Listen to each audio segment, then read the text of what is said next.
Hello everyone, welcome back to Foot FM with West Ham United, and we are at the beginning of Season 3 with the club. You may remember this was a 5-season challenge, so we're now 2 seasons down. We've got 3 left to try and win the Premier League and the Champions League with this club. Now fortunately last season we did finish in the top 4, which means that we get Champions League football yet again. We've still got a bit of a way to go, but we're going to go straight in at the group stage.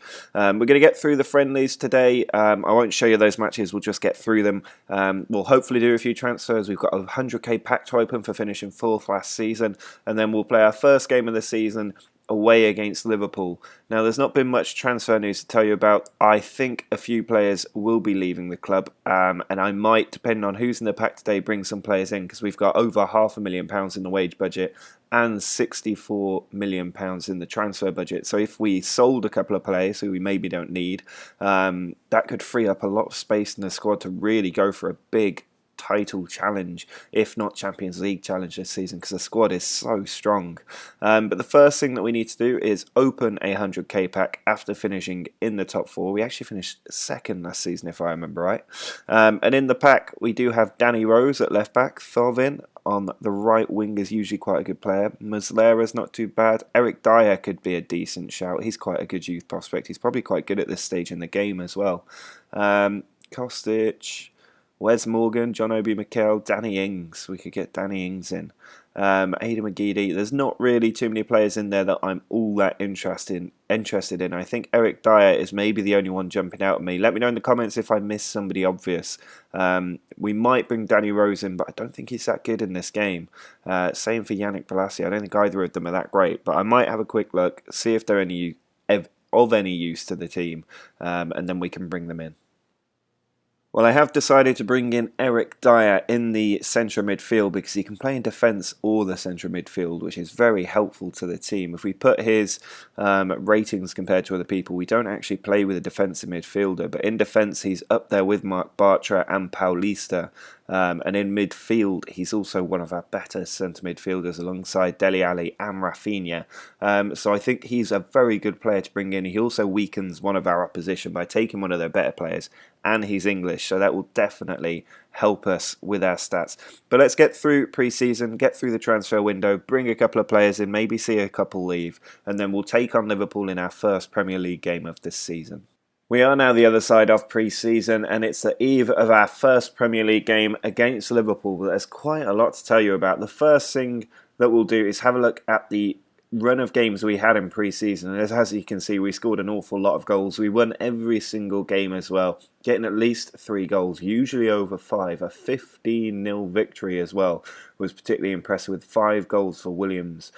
He also got 5 goals in the game before that and carried on scoring all the way through pre-season, so I'm hoping for good things from him.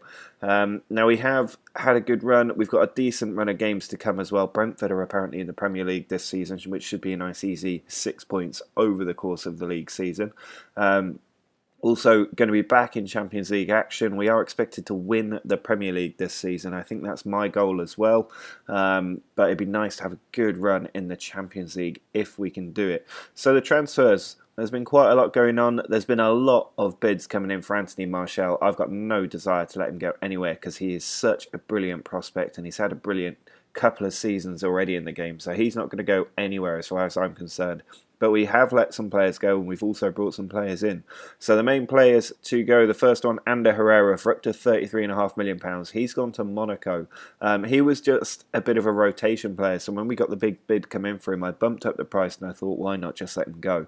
The other one is a bit more contentious. It's Divock Origi, who's had a great time with us recently. He joined us in our first season, got 3 goals across 17 games. Wasn't that great, but last season he was absolutely electric, getting 36 goals and 16 assists across 47 or 49 matches.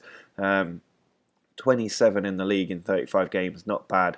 But we have brought in some players to replace him. Basically, he was incredibly unhappy. There were bids flying in left, right and centre, and I thought, okay, I'll just accept the bid from United, given it could go up to £66 million, and he's not likely to improve from where he is now. So we obviously got Eric Dyer on a free transfer because of our 100k pack at the start of the episode. We then signed Domenico Berardi. He's going to be my main replacement for Origi. You can see he's still got lots of potential despite being 24 years old, which is one of the main reasons I brought him in.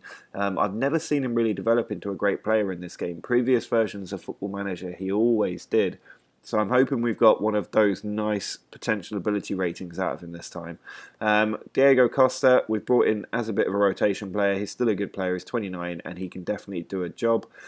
Same for Mattia De Siglio. He costs us 10 million and he can play in either of the fullback positions where we are a bit short. So he will be quite useful as the season gets into the more difficult stages.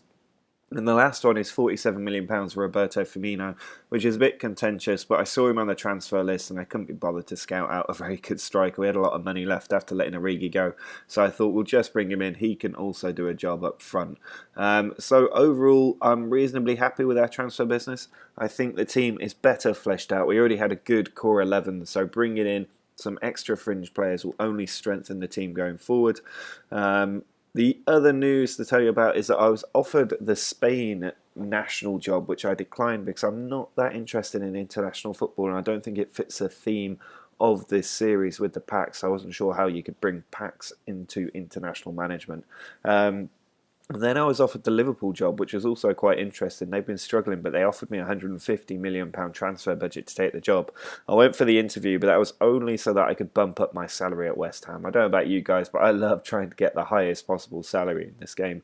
So I got an extra 15 grand in my pay. As a result, as soon as West Ham knew I was chatting to Liverpool, they came in and offered me a nicer contract, which I accepted.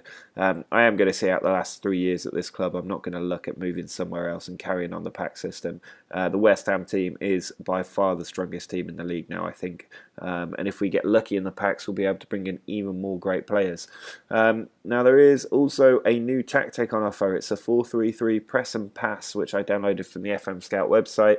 I'm very open about the fact I cannot build a tactic to save my life, and I never have been, despite playing this game for 10 to 15 years. I couldn't even tell you how long I've been playing management games. So I'm just going to see how this one does. I picked it because it fits the shape of our current positions, our three strikers up top, and it also fits a sort of high intensity pressing, passing and attacking style, which I love. So I'm going to test it out on Liverpool, the team that Klopp made famous for this. I'm going to see how it works out. We're going to give Diego Costa his debut playing in a false nine role with Martial in the advanced forward role.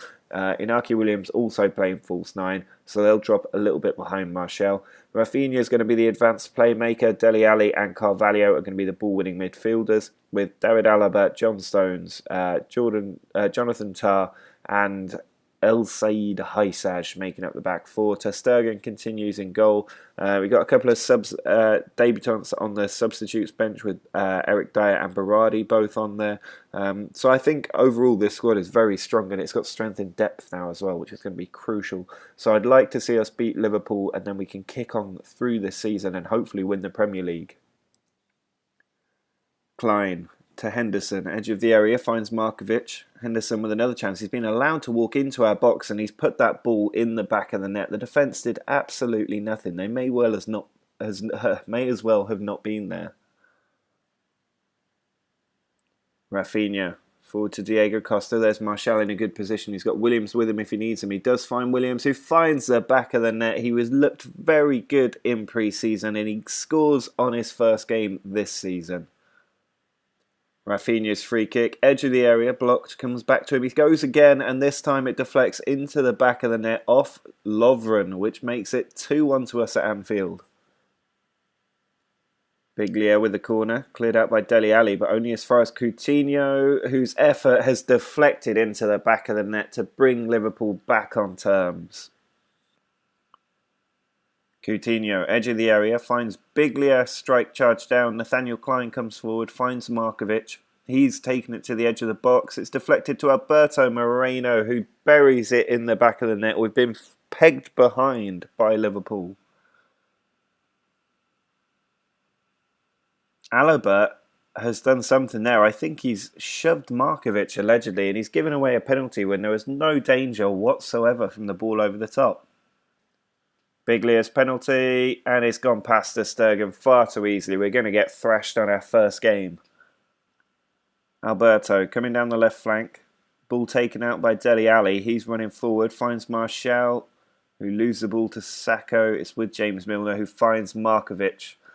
Another counter-attack on from Liverpool. They've been just too good at cutting us open on the counter. Here's Markovic. He puts it in, and Sturridge makes it 5 at the near post. Well, the full-time whistle has gone, and maybe this is a sign that we should have taken the Liverpool job. We've been absolutely thrashed 5-2. Really just not good enough, given it was 2-2 at half-time. We had the lead at one point as well, but we're now sitting down in 19th place. And we've got a lot of work to do. I think maybe this tactic is not the best, the new tactic. We might have to switch to the old one for the time being because we know that it works and hopefully it can recover our form. We do have a nice run of games against Newcastle and Brentford. Chelsea at home as well shouldn't be too bad, with Watford away in there as well. And a couple of Champions League, or one Champions League game and the EFL Cup third round. It's going to be tough based on this performance. I think maybe the team just still needs to gel. We could do with getting the old tactic back in play as well, but we were absolutely shown up by Liverpool, and there's a lot of work to do. I think we'll still win the title this season, but it's going to be a lot harder when you lose your first game, especially against Liverpool, who may well be a title rival. But I think we can recover it. It's not the end of the world, and next episode should be a little bit better. So if you've enjoyed this video, drop a like down below. Let me know in the comments what you thought about the Spain job, the Liverpool job, if you think I should maybe have taken them. Subscribe if you want to see more from this series, but until next time, see ya.